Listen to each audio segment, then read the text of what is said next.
Hey guys, so nice to have you here. We are starting our third week together of Likutey Moharan, Baruch Hashem. We are in the first Torah of Likutey Moharan, which, like all the advertisements you've been getting for this, is one of the most life-changing, most important Torah lessons that you will ever hear in your life. And even me and my prior students and current students have talked about the fact how this Torah is so impactful, how we were so excited to get back to do this Torah again. And I've done this piece probably more than I've ever learned anything in my life, whether secular or religious or anything. And it's tremendously impacted my life in a positive way. So please listen and just try to make yourself open to this beautiful, wondrous light that hopefully we're going to be able to tap into if Hashem helps us. So first off, this class should be a refuah shlema for Chaim Menachem ben Leah, who's the only reason that we're learning this right now, and the only reason that these classes are being seen by people. So it should be a complete mamash refuah shlema for him, and he should live to see the days of Mashiach, okay? In health and happiness. So we're going to say like this.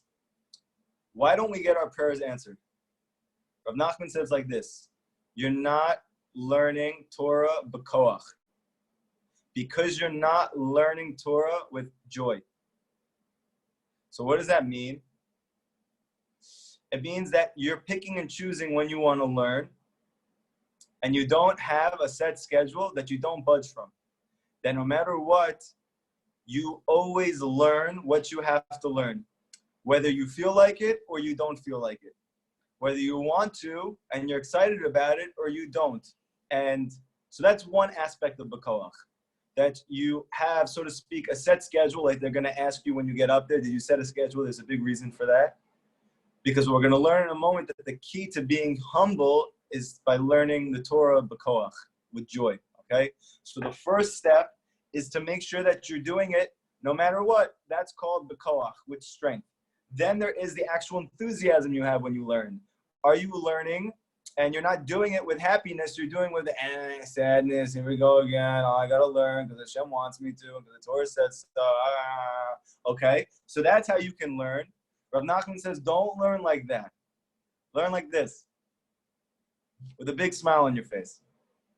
Even if your day was terrible, even if you just got into a fight with your wife, even if your kid just calls you an idiot right before this, even if your boss completely rebuked you at work, even though it was his fault, that when you come to learn, do it with happiness anyway. Why? Because Rav Nachman is teaching it's a very powerful mechanism to make you a vessel to receive the light of the Ein Sof.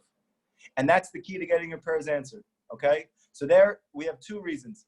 You always learn no matter what, no matter how you feel. That's called b'koach, with inner strength. You do it with enthusiasm, with joy. And also with b'koach is with a loud voice. Don't just learn while you read. You know, I grew up secular. So the way that I studied is I just read. I never said out loud what I was learning, but if you go into a yeshiva, you'll notice many times, either with another person or by themselves, you'll hear everybody talking to themselves. What's the reason for that? That's called learning b'koach. There's many Torahs that discuss and deal with this. We can't get into all of them right now, but suffice it to say that the most powerful tool you have in your physical and spiritual arsenal is your mouth. And when is that mouth most powerful, most potent? When Torah is coming out of it.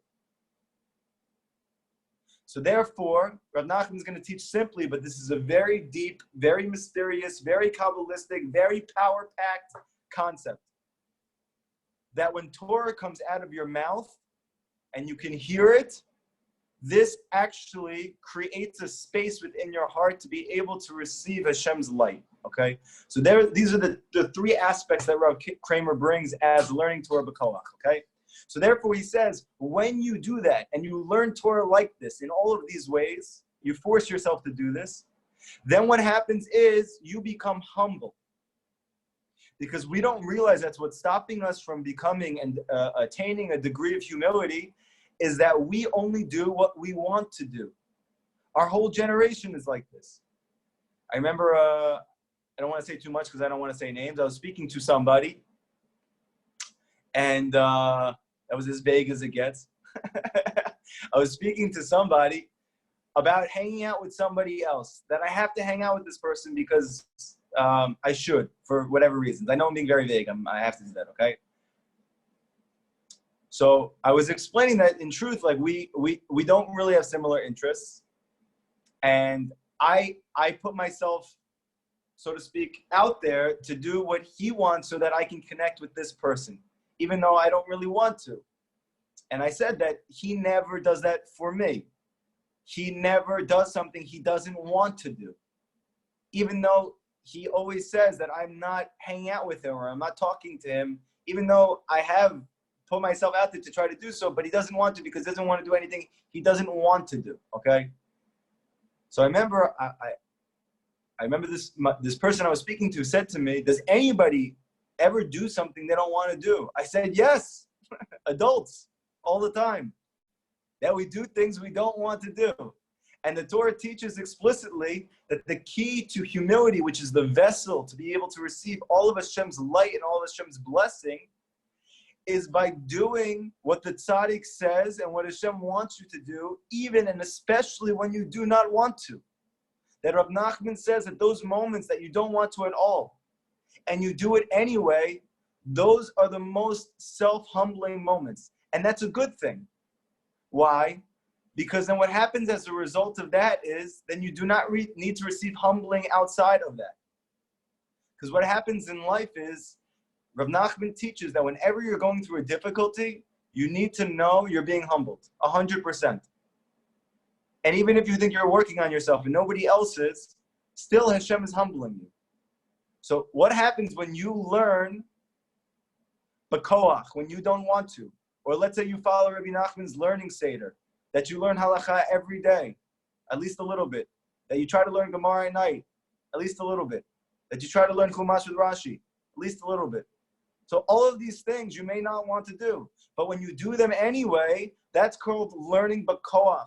And you need to understand that you're turning yourself into a vessel to receive the light of Hashem as a result, because the only thing that's standing in the way of every blessing you want in your life from Hashem and you is yourself.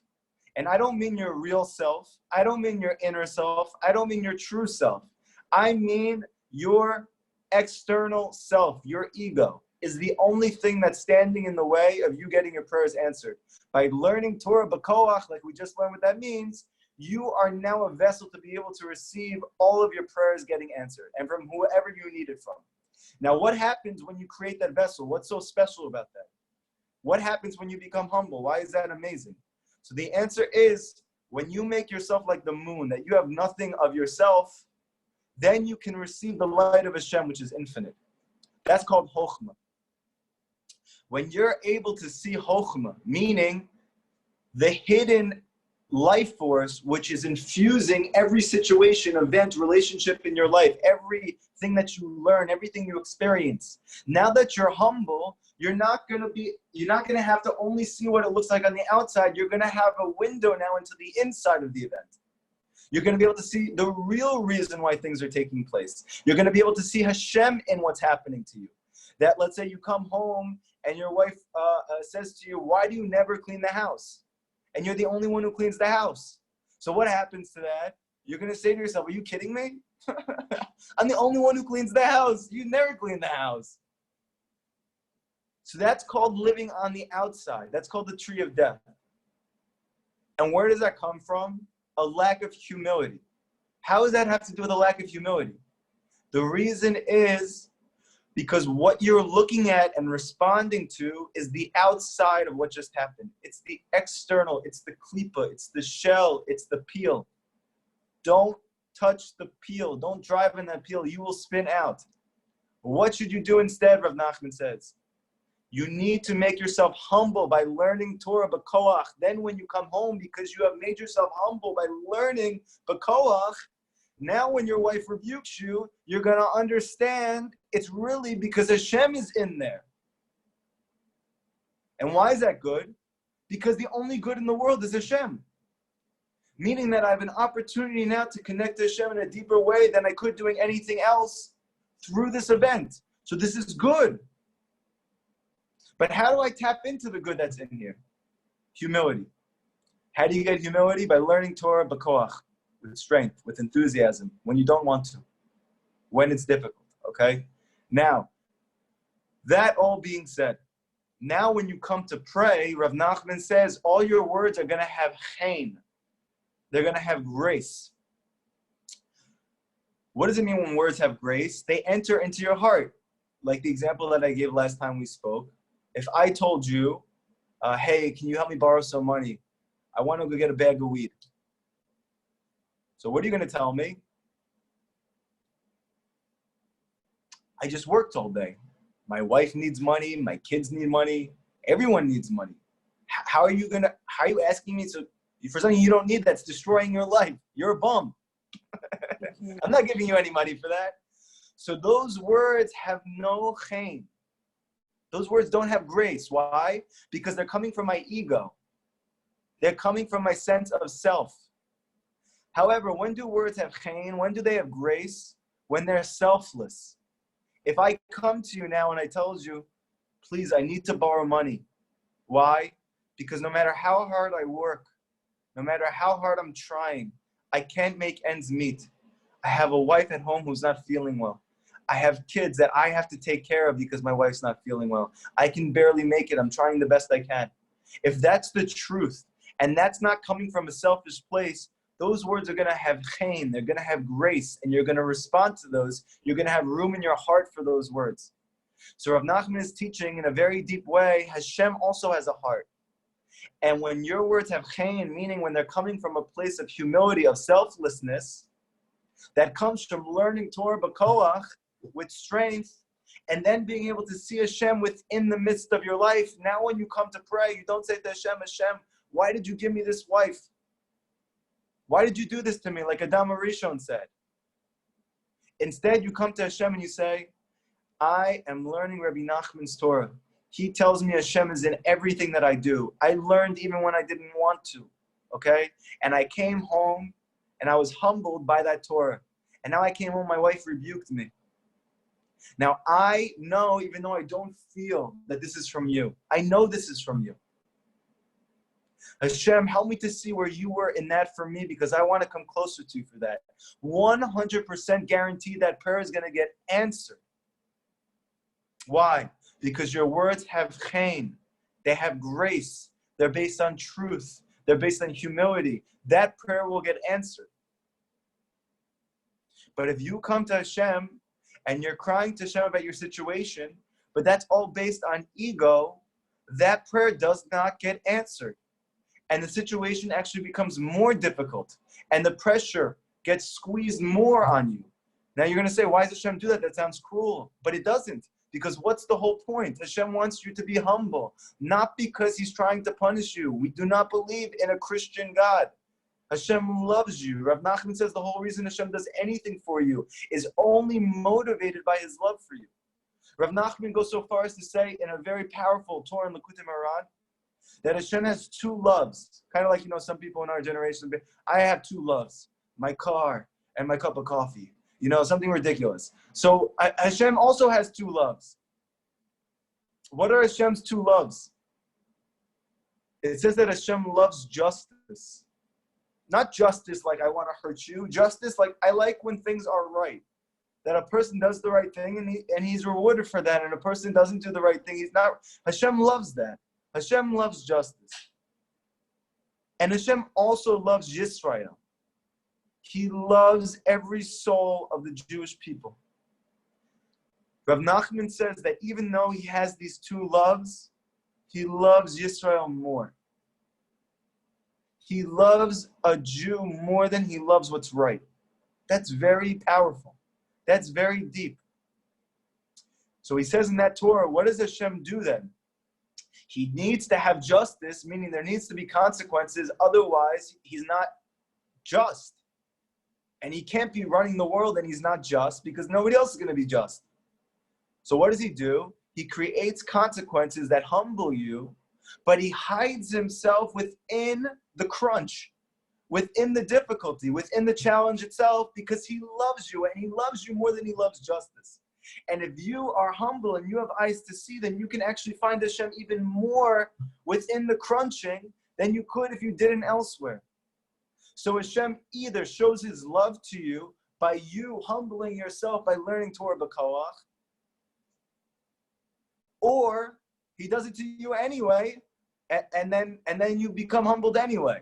So you don't have a choice because Hashem loves you, and He's gonna make you like this because that's the key to you experiencing all good.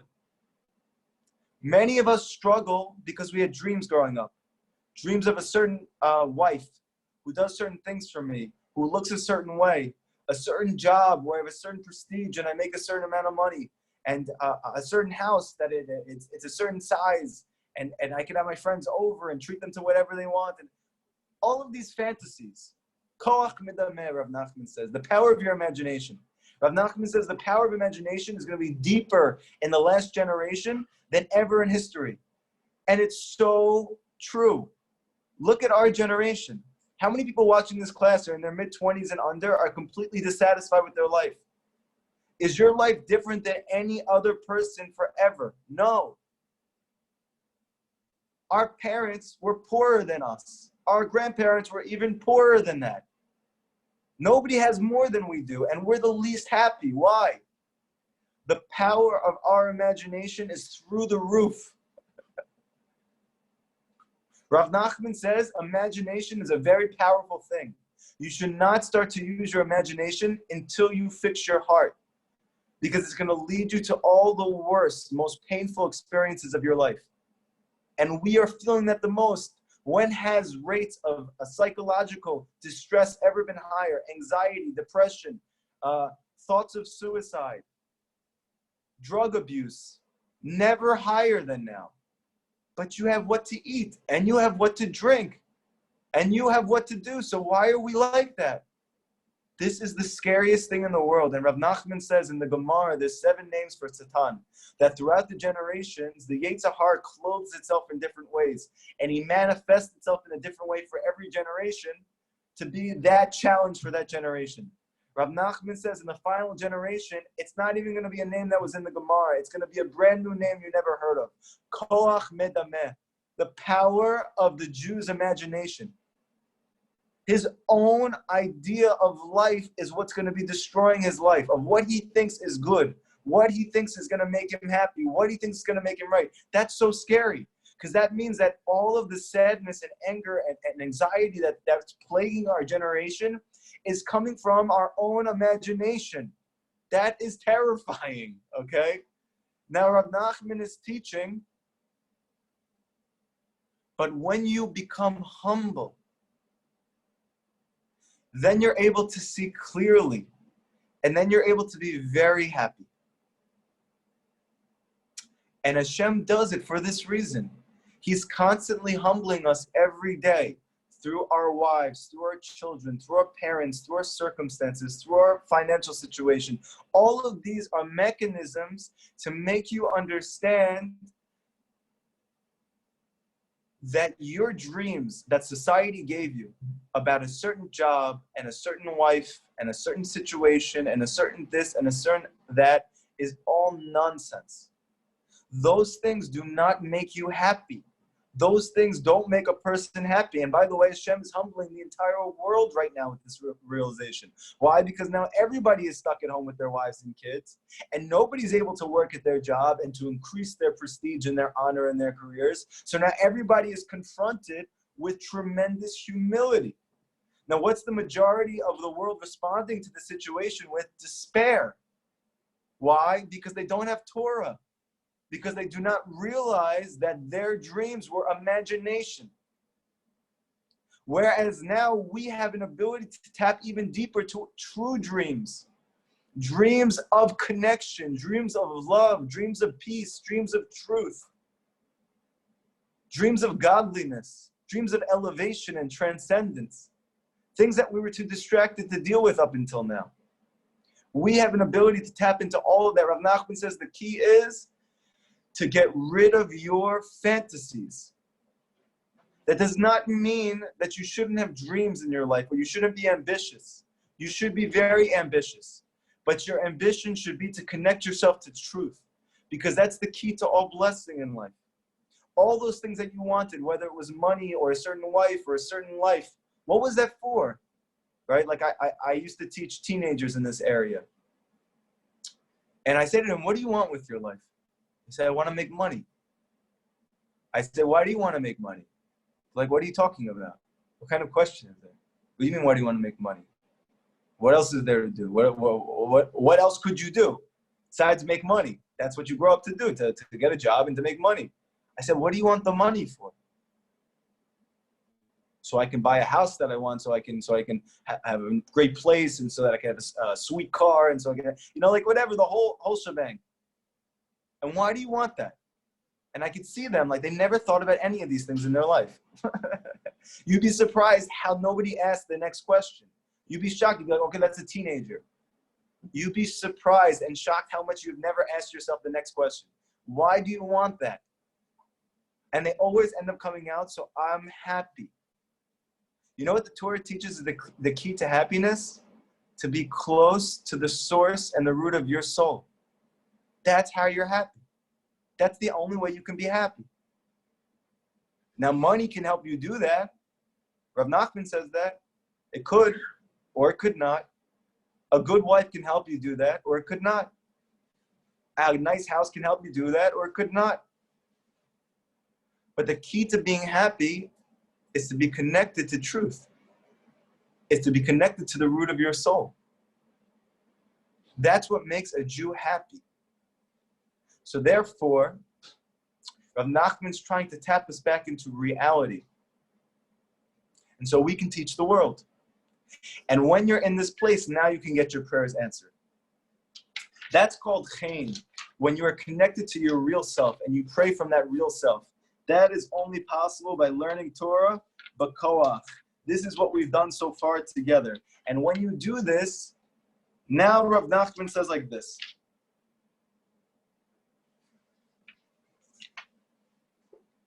This is the concept of a tav. So we know that there are 22 letters in the Hebrew alphabet, 27 if you can include the final letters, but let's just say 22 letters. First letter is Aleph. Is the gematria, the numerical value of 1. The final letter is a tav. Yes, good. Page 34. Very good. This is a letter tav. Tav is the final letter in the Hebrew alphabet. Now here, Rav Nachman's teaching that when you have achieved the two things we've just spoken about, meaning you made yourself humble and you have made yourself like the moon, that you let go of your ego so that you can experience the light of infinity, of godliness. That's called the nun. Now, when you do that, now you're able to see Hashem in your life. That's called the chokhmah. That's called the chet.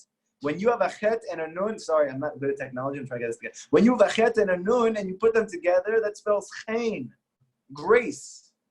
Rav Nachman says this is the key to getting your prayers answered. Why? Because now when you bring that chen, that humility and that sight, that awareness into your prayer, and you pray based on that, that creates a letter tough. It literally creates a letter tough. What is the purpose of a tough? So we know that Hashem told Gabriel, there are certain malachim, okay? Malachim are not flying naked babies, okay? This is not what an angel is. I'm just saying that for the people who don't know, okay? For anybody here, I'm hoping that we eventually get Jews who are not as familiar with the Torah, and therefore they don't have distorted views of the Torah. Benny, if you could turn the flashlight off your face, it's distracting. Thank you. So a malach is a spiritual force that Hashem creates in the world to carry out his ratzon. Any force which Hashem uses and imposes in the world to manifest his desires in the world, those are called malachim. There is 4 major malachim, but there's many more malachim. One of those malachim is called Gabriel. Gabriel is often associated with din. Din means there is an action and a consequence. Like we said, Hashem loves justice. That you do something and there is a consequence to that. Doesn't mean it's bad, it could be a good consequence. But that consequence comes from Gabriel. Hashem uses Gabriel to do that. Now, why doesn't Hashem do it himself? That's for another time. But for now, suffice it to say, he uses Gabriel to do that. But Hashem told Gabriel in the times of Yerushalayim, when there was the Beit HaMikdash, he said that I want you to put a tav on everybody's forehead who is a tzaddik. On every Jew's forehead who is a tzaddik, who has achieved mastery of spirituality in his life, who is connected to me, put a tav on his head. What's the reason for the tav? Because the tav, says the Gemara in Shabbat, stands for tichye, you shall live. But it also means tamut, you shall die. In the end, Gabriel put a tav on every Jew's head. Why? Because kulam tzadikim, all the Jews are tzadikim. Like we said before, every Jew is a tzaddik. He may not know that, and therefore the tzaddik inside of him is killing him. Or he may know that, and he's connecting to it, and it's giving him life. But every Jew is a tzaddik. But now Rav Nachman is saying, is that when you have humility, and you're able to see Hashem in your life, and you're not doing things for yourself alone, but you're doing it to connect to Hashem, then as a result of that, when you come to pray to Hashem, all of your words make a mark on Hashem's heart. That's called making a tuf. Why?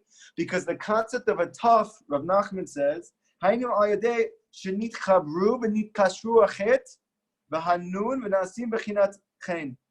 that the chet and the nun being joined and bound together, which makes a letter tuf, you now have the letter tuf, shehula chakika or rishima. The concept of the letter tuf in Kabbalah, it means to etch and to carve into. Whenever you etch or carve in, it's the concept of the letter tuf. To make an impact, to make an impression, to carve into. Kamosha Katuv, like it says, how do we know this? Because the Pasuk says, V'hitvita tav. Inscribe a mark. And what was the word for the mark in the Torah, in Tanakh? When Hashem says to Gabriel, make a mark, he uses the actual word tuf. Make a tuf in their head. Because the concept of a tuf is to etch into, to inscribe into.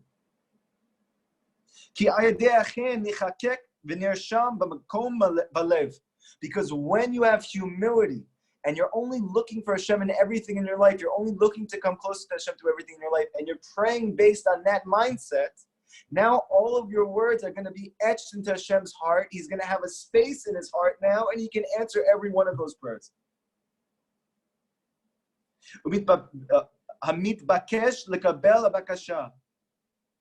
To anything that you petition to him, he's going to accept that request. Every single prayer, Rav Nachman says, every prayer gets answered like this. Rav Nachman is not trying to pump you up. He's not trying to get you excited. He's telling you this is Lamasa, the way that it is. When you come to pray to Hashem, and you're not praying for yourself alone, but for something greater than yourself, you want to connect to the root of your soul. You pray from that place. I want to know Hashem. I want to connect to Hashem. Not why did you give me my wife? Help me to see how through my wife you want me to come closer to you. 100% guaranteed. Hashem says, Rav Nachman says, Hashem's going to answer that prayer. Help me to see why my boss gives me such a hard time every day. Why doesn't he respect me? Why do I have this job? Why can't I get out of this job? I need a job that people respect me. Rav Nachman says that prayer is not going to get answered. Come to Hashem and say to Hashem, Hashem, why did you give me a boss who's constantly humbling me? Where can I find you more through having a boss like that? Rav Nachman says 100% Hashem will answer that prayer. Because all of those words are going to etch a mark into his heart through the letter tuf.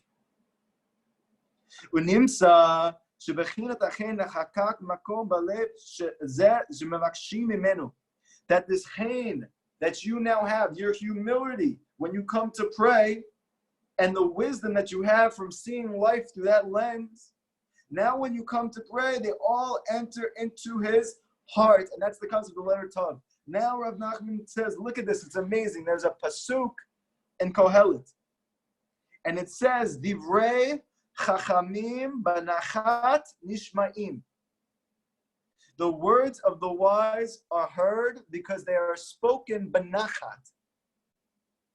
So this pasuk simply means that when people have chokhmah, when they have real wisdom, they can speak softly and everybody hears them. Simply. And the Ramban, actually in the Igeret the Ramban, which many Sephardim read every morning after they pray Shachrit, it says there, the Ramban says, never raise your voice ever. You don't have to. You're going to say, are you kidding me? My kid doesn't listen to me. My wife doesn't listen to me. My workers don't listen to me. Nobody listens to me. The answer is because you're not humble. That's why nobody's listening to you.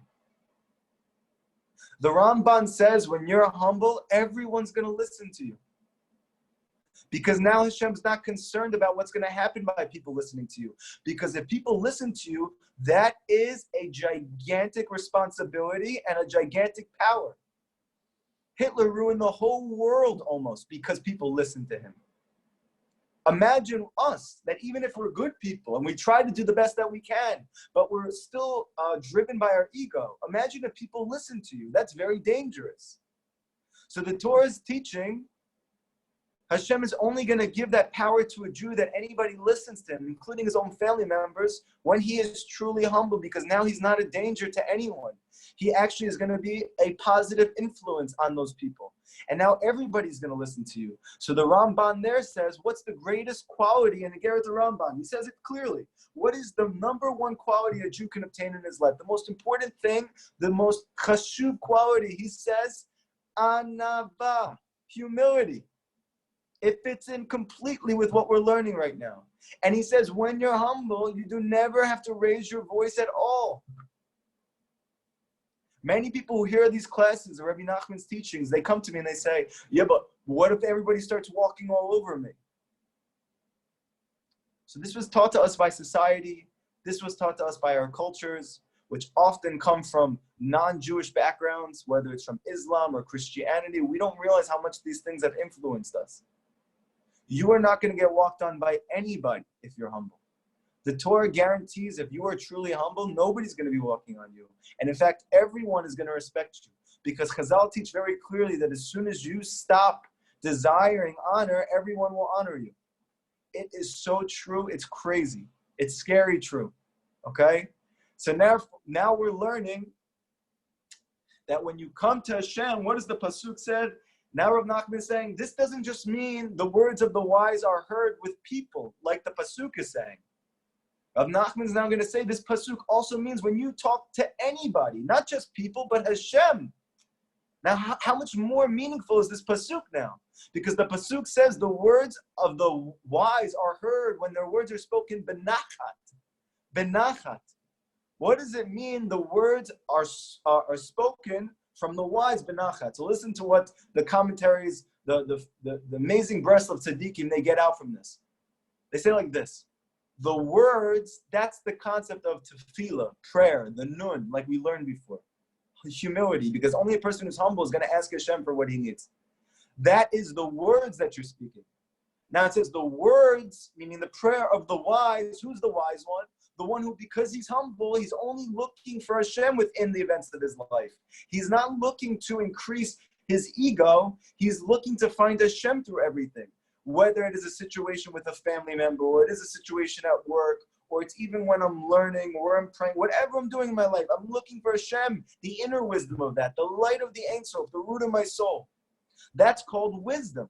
So now the Pasuk says the words, the prayer of the wise, meaning the one who's now tapped into the truth, that when they are spoken benachat, it's always answered. Literally, this Pasuk is describing the entire Torah we've learned before.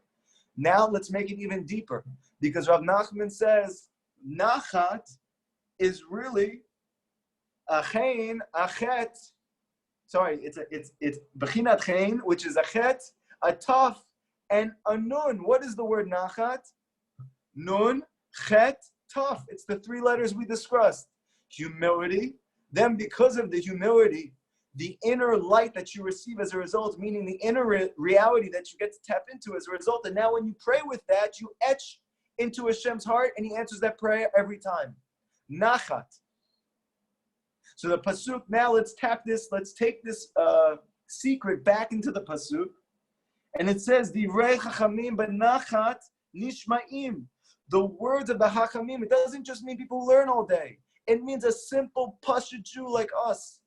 That when we are humble and we are looking for Hashem in everything, and we come to pray with that mindset, that we just want to get closer to Hashem, based on that experience, that etches into Hashem's heart, and Nishma'im, those words are heard. Not sometimes, not most of the time, not almost every time, every single time that prayer is answered. Rav Nachman brings a Gemara, I believe it's in Moed Katan, where it says that the tzaddik rules. What does it mean the tzaddik rules? It means that the tzaddik rules over Hashem. What does that mean? What does that mean? That the tzaddik rules over Hashem? Nothing rules over Hashem. We're just people. Specks in the dust. Not even. You're not ruling over anybody. So the Gemara explains, Hashem's dream when he created the world was to create people, Jews, who would be able to get to such a level of spiritual elevation, of physical elevation, that I allow them to rule over me. Meaning, I want them to run the world. That's amazing. That's incredible. There's nothing more empowering than that. Hashem wants you to run his world. Where do we see this clearly? Because prior to the giving of the Torah, Hashem did everything. However, Chazal teach that as soon as Hashem gave the Torah to us, Rabbi Nachman says this explicitly in Likutey Moharan, that now the world runs to the Jewish people. This is actually the stereotype of the non-Jews. There's a reason for that stereotype. Not because of what they think that we run Hollywood and we run the government, but because of our actions spiritually actually cause what happens in the world, everything that happens, both good and bad. Because after Hashem gave us the Torah, he said, the tzaddik rules over me. I want you to do that. I want you to get to a level that I can trust you so much that none of your decisions are being run and ruled by your ego, but they're coming from a true, genuine, good place where you only want good for others and for the world and for your family and for yourself. And now I'm going to make my will your will, like we're learning in Pirkei Avot. That it says, when you make your ratzon Hashem's ratzon, Hashem makes his ratzon your ratzon. What does that mean? It means when you become a tzaddik, when you become humble, then Hashem is not only going to answer your prayer, he created the whole world to do that. He created the whole universe that you could become a tzaddik and then Hashem can bend his will to your will. That's insane. That's what the Torah is teaching. Now it makes sense though. Why? Because Hashem is not going to do that for anybody else, because that is a huge liability. Can you imagine you come to pray for a gigantic house and a lot of money and a very good looking wife, and that's the worst thing that you could ever want in your life? Not that those are bad things, but I'm saying for you, in your situation, that you think that's the greatest thing, and that's not going to bring you any closer to the purpose of your life. Imagine how cruel and how terrible a father Hashem would be if he gave that to you. But now, imagine that you come to Hashem, you say, Hashem, I just want to be close to you because you're the source of everything that's good. All these things that I want are only to be happy, and all happiness comes from you. So just let me be close to you. Now your whole life is shaped from that perspective. And your mind is not in a place of imagination anymore, it's in a place of truth. And now when you come to pray to Hashem, every single word that you say is going to be answered, every prayer. I couldn't say this strongly enough if I wasn't experiencing this, if I didn't see other people experiencing this. This is not theoretical. This is not propaganda. Go do it. You will see. Any person who takes these teachings into their heart and believes in them and acts as if you trust the tzaddik, you trust Rabbi, you trust Rav Nachman, you believe in Hashem, you believe in his Torah, you believe in yourself, you will be able to experience everything Rav Nachman says. Rav Nachman said explicitly that any Jew who connects to me, I will make him a tzaddik. A guarantee. I will make you a tzaddik.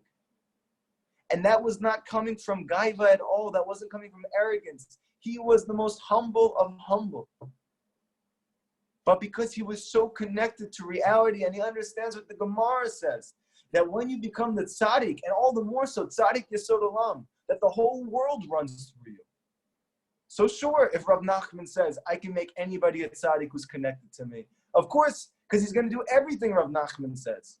And that didn't just stop when Rav Nachman passed away. He's still praying for us. And he's still answering Hashem's Ratzon. You know the whole reason, the real reason why you're all sitting here learning right now Rabbi Nachman's Torah is because Rav Nachman has prayed for each of you that you should all become tzaddikim, that you should all connect to him. I remember when we were all in Uman, Rav Kramer, he made a comment that it hit me like a bag, like a ton, that and I don't think anybody there realized it. It was like the first thing Rav Kramer said when he sat down and he spoke to all of us. He said, everyone here needs to thank Rav Nachman. You need to understand that to get to Uman is mamish a miracle. It's a nace. You know how you got to Uman? Not just because you prayed for you to be here. Rav Nachman's been praying for you to be here forever. You. I remember I just started crying. And then you're going to say, oh, what do you mean tzaddikim who are praying for you? Why isn't it? Because Hashem, this is Hashem's dream. It's not because Hashem needs to do this. Hashem doesn't need to do anything. This is what Hashem wants. The Zohar says clearly that if not for the prayers of the tzaddikim that are not physically here anymore, this world couldn't continue to exist for one moment. They are constantly praying for you. And their ability, actually, and this is a very important thing, why is it so important to be attached to a tzaddik? To be attached to a tzaddik like Rav Nachman, to be attached to a true tzaddik, because he's constantly praying for everyone. And all the more so when you're attached to him, his prayers make their mark in Hashem's heart, and now he's not limited physically anymore. So the more you attach yourself to that tzaddik, meaning the more that you take his advice and guidance into your life, and you do your best to live with it, even if it doesn't make sense to you, and all the more so when it doesn't make sense to you. To do an hour before to do, that's insane. I don't even have time to work. I don't even have time to spend with my family. How am I going to have time to do an hour a day? So when you do it anyway, that's called the veikut with the tzaddik. That's called attachment to the tzaddik. And now when you pray, Rav Nachman's prayers are going to be answered more for you. And he's not limited at all anymore. He's in the keter. Everything he says goes. And this is not just by Rav Nachman. This is by all the true tzaddikim. Okay? Just all important points that we're coming to. So now, we finished the third section. Tomorrow night, we're going to start section 4. Does anybody have any questions about tonight's lesson? You should have many questions and try to make them practical so you know what to do with this. Go ahead, Ben. You're basically saying that the tzaddik is what rules and not Hashem? No, Hashem. Obviously, you're saying that Hashem rules. No, I'm saying Hashem rules, and through that rulership, his decree is that the tzaddik should rule. It's not paradoxical? Sounds a little paradoxical. Again, if Hashem decides to change that idea, so the tzaddik now has nothing.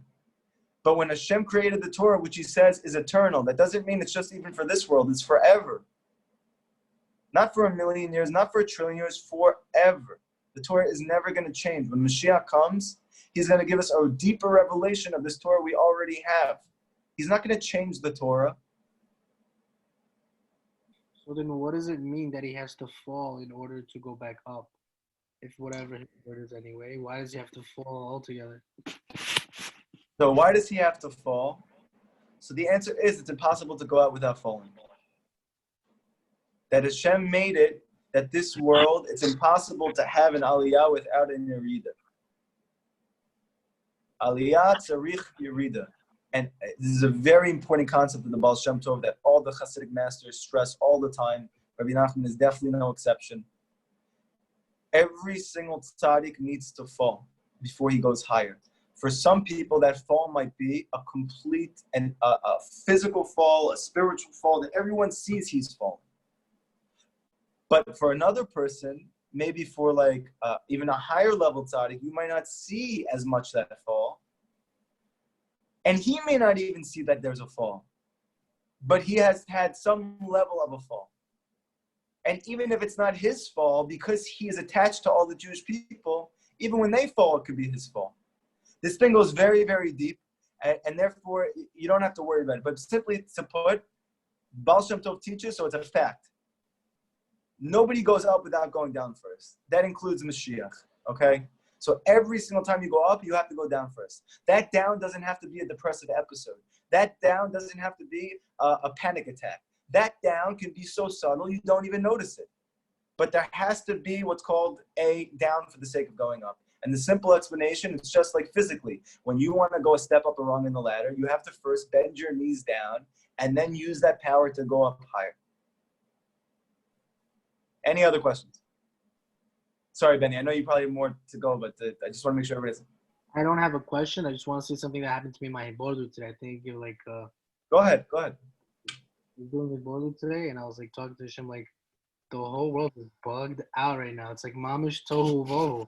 And I was reading in the breast of Haggadah when it was Pesach that what is tohu vohu? When you take control, as opposed to Hashem taking control. So right now, all of the world is trying to take control, but no one is letting the tzaddik do his thing. And it's crazy that we can't even, I don't even know if we can go to Uman this year. Like, it just dawned upon me, like, whoa, we can't even go to Uman this year. So what's it going to be, mamish? Like, you know what I mean? Yes.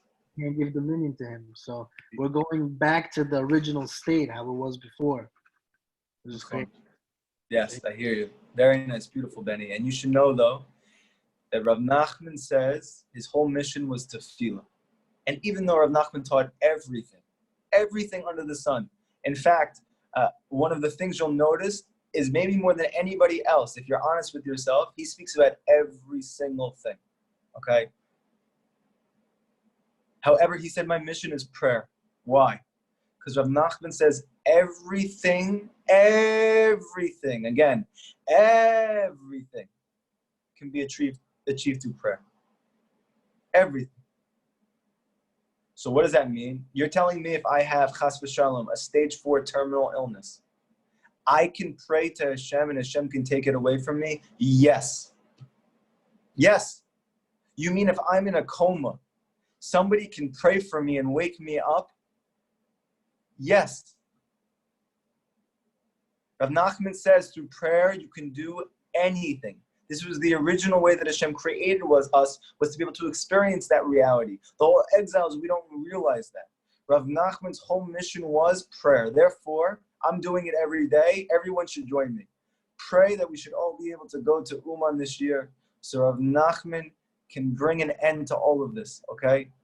And he's not the only tzaddik who's praying for us. But the deeper the attachment is with your tzaddik, okay, the more he can do for us, the more that you connect to him. And Rav Nachman's biggest practical piece of Eitzah is, get to me for Rosh Hashanah no matter what. No matter what. Rav Nachman, question. One second, we'll get to your question. Sorry. No, it's okay. Rav Nachman even said, somebody said to him, but what if I come there and I have no idea what's going on and I don't feel connected at all? Rav Nachman says, don't worry about it. I did what I needed to do for you. We have no idea what happens when you go to Uman for Rosh Hashanah. There's so much going on there. We have not done the Torahs together yet to discuss it. We're going to get to those. But even that is just scratching the surface. All of his students made it clear this was something he was insistent on, and not just when he was alive, but even and especially even more so when he passed away. Okay, when he had his first gathering, I think after he passed away, I think I remember there was 60 people there. 60 people, 60 chassidim, 60 followers that connected to him and realized that he was the truth. This past year, we had almost 100,000 Jews. 60. That was 200 years ago. And nobody even heard about Rabbi Nachman 50 years ago. So this whole increase has only happened recently. Rav Kramer was talking to us. He said, you guys don't understand. Nobody even heard about Rav Nachman 30 years ago. This whole increase from 60 to 100,000 happened in the last 30 years. Rav Nachman says the last generation, everyone's going to need me. Okay? So therefore, everyone should include in their prayer that we should all be able to go to Uman Rosh Hashanah this year together, no matter what. No matter what. Okay? Next question. Rabbi. Yes. Good question. So you said chet is when a person is made humble, when he humbles himself. That's the nun. The nun is when you humble yourself, and the chet is what you experience as a result. That's the inner reality of your life. Meaning, in every event in your life, you're not only seeing the outside, you get to see the inside. Meaning, you get to see Hashem in everything. That's the chet. Chochmah. Oh, okay. Seeing the inside. Okay, perfect. Okay, no mistake. Sorry, thank you. No, great question. Anybody else? Don't not ask. Ask me a question, please. If I don't know, I'll tell you I don't know. But the only way to learn is to ask. The Gemara says this, okay? It's not even a Hasidic thing. Rabbi, can you repeat that again with the hey? I really don't understand. Yeah. No, I understand the hey, please. Okay, no problem. Okay, so like this. We have discussed 3 letters so far. A chet, a nun, and a taf. Rav Nachman says the goal of every Jew's life is to experience the letter chet, which stands for chokhmah. This signifies the inner life force which permeates reality, which is called the light of the Ein Sof, the light of godliness. This light is infinite, and Hashem takes this infinite light and he contracts it so we can experience in this world, which is called chokhmah. That's the letter chet. But that light, because it's so intense, you can't experience it just by looking at it. That's why when you go through situations in your life, you don't see Hashem in anything. It's not because Hashem is not there. It's because he's so much there that it's too intense for you to experience the way you normally are. The only way to experience it is to make yourself into a vessel to experience it. How do you make yourself into a vessel for infinite light? You need to make yourself like a nun. A nun is bent over. A nun is humble. A nun represents the moon that has no light of its own, meaning by nullifying your ego, now you can see that light. So through the nun, which is nullification of your ego, you can now experience the light of the Ein Sof. That's the chet. Then you have chen, which is your essence. Chen is your grace. So now when you come to pray with that every day, all you're doing is nullifying yourself to something greater than you. You're not losing yourself, you're connecting to yourself. You're losing your fake self, your imaginary self, which has caused you all your problems in your life, which you've been dying to get rid of. So now when you nullify that part of you and you trust Hashem, and now when you go through every event in your life, when you go to work, when you eat breakfast, when you hang out with your wife, when you're with your kids, when you're learning, whatever you're doing, now instead of looking at it from the outside of what seems to be happening, like the whole world is looking at, because you're humble, now you're able to look on the inside and you're able to say, you know what? Even if this person's mad at me, it's because Hashem is trying to teach me something. Now, even though I don't know what that is, I can now bring that back to Hashem and say to Hashem, not Hashem, why did you do that to me? Hashem, thank you for trying to reveal yourself to me. I want to come closer to me. Tell me how that was. Show me how you were in there, because I know there was chokhmah in there. There was the light of the Ein Sof in that person getting mad at me. And I know you only did that because it was the greatest possible way for me to experience you. That's called being humble. When you pray like that, then Hashem reveals himself to you. That's the chet, that's the chokhmah. When you have that, that's chen. That's called your grace. That's your essence as a Jew. And when you pray to Hashem with that chen, now you etch into Hashem's heart with the letter taf, because the letter taf means to etch and to make an impression. When you put those 3 letters together, that's called nachat. Nachat, like kids give you nachat, they give you joy, happiness. So if Nachman is teaching you what makes Hashem happy, when you give him nachat, Hashem also gets nachat from you. When you have these 3 elements, you learn Torah b'koach, with energy, with enthusiasm, even when you don't want to, and especially when it's difficult. And you are humble. You pray not for yourself alone, but from a selfless place. And then Hashem reveals to you the truth of why everything happens to you, and that always brings you closer to Hashem, and that prayer always gets answered. That's called nachat. And the pasuk in Daniel says every single time those words are heard. Did that make sense? Yes. Okay. I just want to make sure no new people have questions, Betty. Okay. I just had a question regarding the concept of someone not having a place in their heart to receive it, the words to enter the, it's always been like a line. I've learned this Torah before, but it's always been a line that's been a little hard to connect to. It seems like not really clear who the person is that he's speaking about. I hear we're talking about another person or whatever, but It seems like you have some like does Rabbi have some insight on this? But maybe I came in a little bit late to the tour. No, this is a very difficult piece of that Torah. You're right, 100%. It's very confusing. Okay, so what Rav Nachman's doing is he's trying to show you in your own life that there's a concept of grace, and that when you're speaking to someone or someone's speaking to you, the only time those words are heard is when someone has grace, meaning it's coming from a truthful place. Those words are always heard. Why? Because Rav Nachman's saying that even in a psychological way, you will now have space in your heart for that person. If a person comes to collect tzedakah from you, but they themselves are rolling in a Benz and they open their hand and ask you for money, you're not going to give that guy money because that's a lie. So he doesn't have any grace because it's not coming from the truth. So you're not going to give him money. You have no room in your heart for that. So what happens though if a person comes up to you and gives you his letter and says, I have 15 children. I'm a Baal Tshuva, and I'm trying to do what Hashem wants me to do. And now I'm supporting my whole family. My wife is sick, chas v'shalom. And my kid has this issue and that issue. And I'm trying day and night to work, but I just can't make ends meet. You're going to have room in your heart for that person. Okay?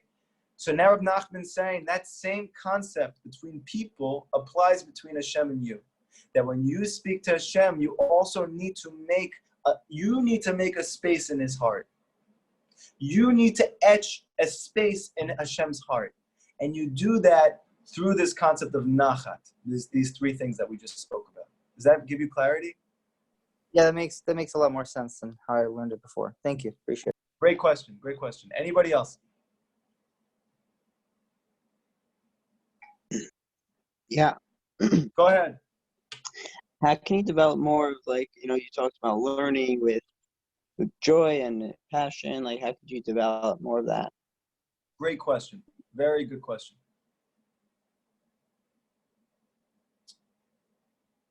So you have to do Hibodedut. What's the reason for that? Rav Nachman says the only way to be happy is to have yishuv da'at, is to have tranquility of mind, to have peace of mind. And Rav Nachman says it's impossible to have peace of mind if you don't do Hibodedut. Okay? And again, what's Hibodedut for anyone who doesn't know? That you take time every day to yourself to be with Hashem, that you talk to Hashem about everything, like he's your best friend, away from all distractions, away from even friends and family. Not that you're supposed to always be away from them, but just for this 1 hour. Because there's no way for you to be happy if you don't have peace of mind, and you can't have peace of mind if you're always besieged by distractions and by outside influences. So therefore, the number one key to being able to learn with joy is go do Hibodedut first. Go talk to Hashem first.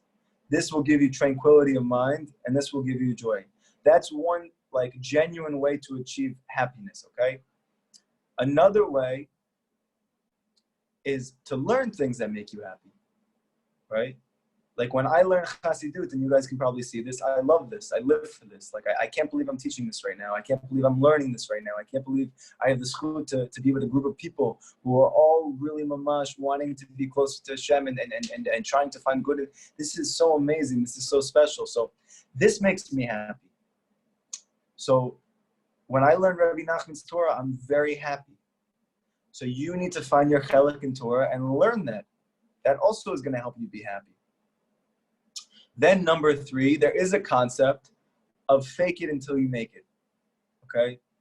That even though this is not the long-term goal, right? And Rabbi Nachman wants you to get to a point that you actually are happy, and that is the goal. Meaning you can obtain that you are actually happy no matter what's going on in your life. This is the gift of Rabbi Nachman's teachings, okay? But that takes time to acquire that. That takes a lot of Hibodedut. That takes doing that hour every day. That takes working on praying for Emunah. That takes on learning Chassidut every day. That takes learning things that you don't necessarily want to, like Halakha and Gemara, because it humbles you, that you have to learn something that you don't want to. So when you do those things, when you do all of those things, and then you come to learn, you kind of have to fake it until you make it in the beginning. You have to try to be happy. Now, what's an easy way to do that? Rav Nachman's giving you, and actually Rav Kramer is giving you a beautiful practical tip. Say the words out loud. And it's the same thing when you pray. Rav Nachman says the same thing. If you've ever seen Breslovers pray, they are loud when they pray. Not loud like you may think loud, really loud. I remember I read that when Rav Natan saw Rav Nachman, his Hasidim pray for the first time, he was shocked at how loud they pray. The first thing he did when he came home was he started praying incredibly loud with everyone else. Why is that? Because it says clearly in the Shulchan Aruch that when you pray loud, it helps you to pay attention. Now, what's the deeper reason why? Because your voice is the most powerful tool you have, and it is what calms your heart down, because all of your distractions are actually coming from your heart. So therefore, how do you quiet your heart down so you can think clearly? When you speak loudly, when you learn, say it loud. Just focus on talking loudly, whatever you're learning. You're going to notice that you're able to pay attention more. And because you now have peace of mind from being able to pay attention, you're going to have tranquility of mind and you're going to be able to be happy. Okay? So therefore, whether you're learning or you're praying, do it loud. Make sense? Yair? Yeah, thank you so much. You're welcome. Any other questions?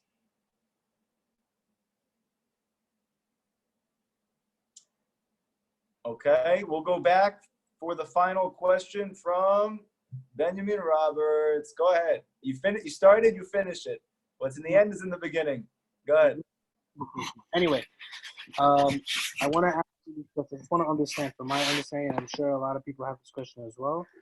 This is the goal of Hitbodedut in whatever you're davening to Hashem about, whatever you're praying to Him about. Is the goal to eventually come to a state of bittul, to a place of consciousness, real consciousness, not like constricted, but expanded? Is that the goal of Hitbodedut, to come to this place of bittul and clear? Your mind is clear, because that's what you said earlier, that it comes to a state of tranquility. And I feel like the only way you can actually do that is by being submissive. Like, I know there is different ways of doing Hitbodedut, different styles. There's the method, we know, praying by thinking, by the 20-20-20, the praying, praising, and The tshuva. right, or tshuva, whatever. However, there are also other mechanisms like the freestyle, meaning like say whatever's in your heart, right?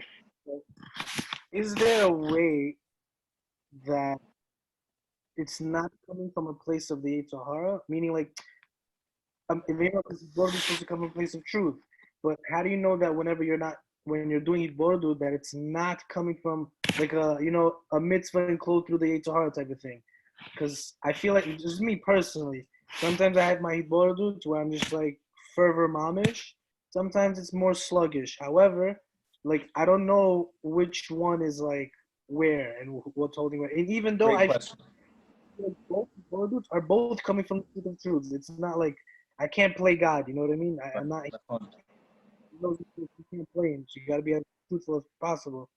But Okay, good question. Very good question. I'll tell you a couple things, and actually the answer comes through the rest of this Torah, because we're going to talk about for the first time, which is a very important concept, especially for us that we're trying now so hard, and we're about to get into real Yiddishkeit, what it means to truly be a Jew.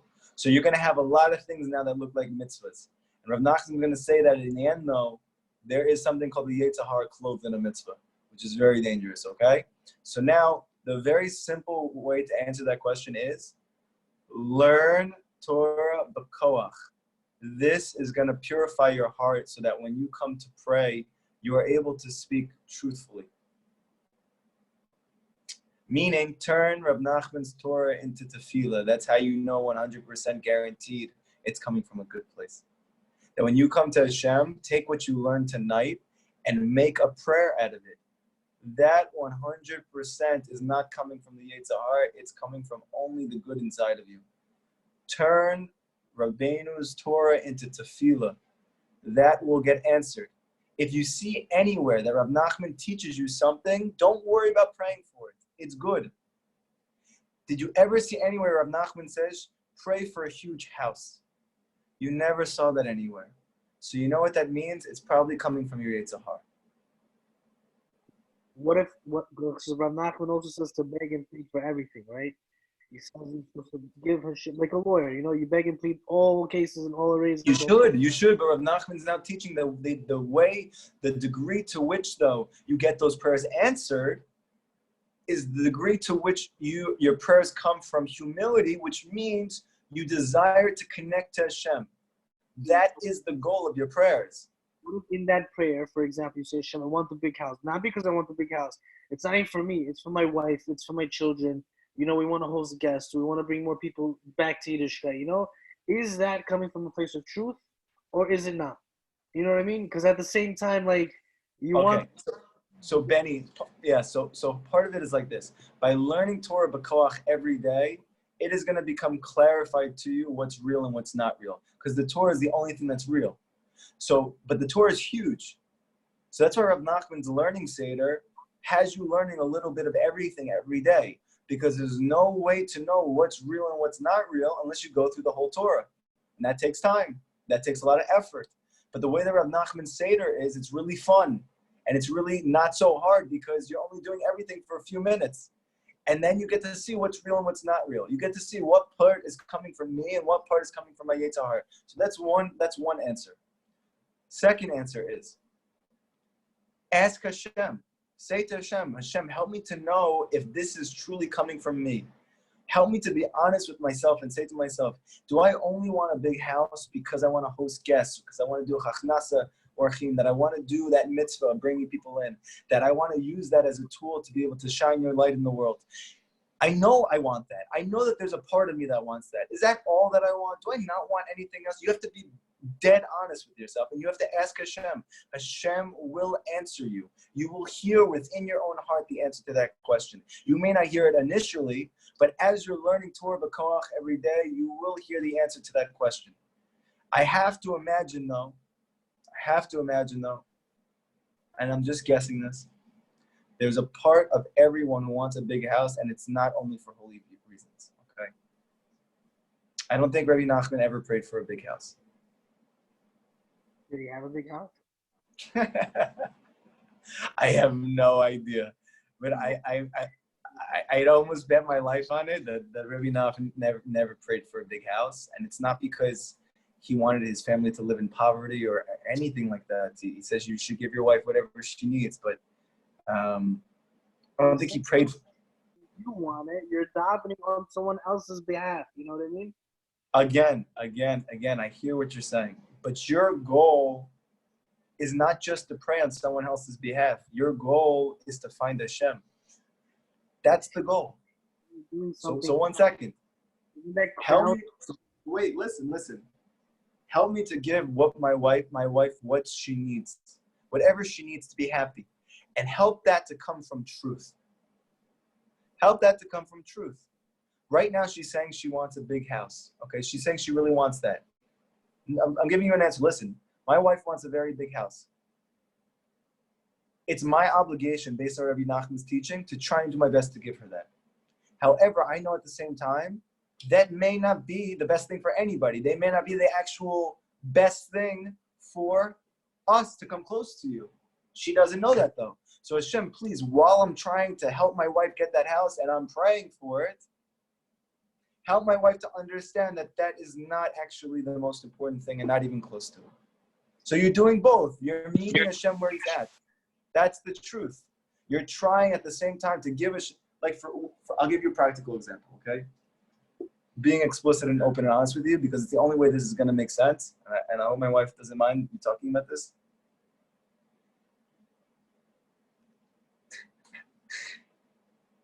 I desperately want to grow out my beard.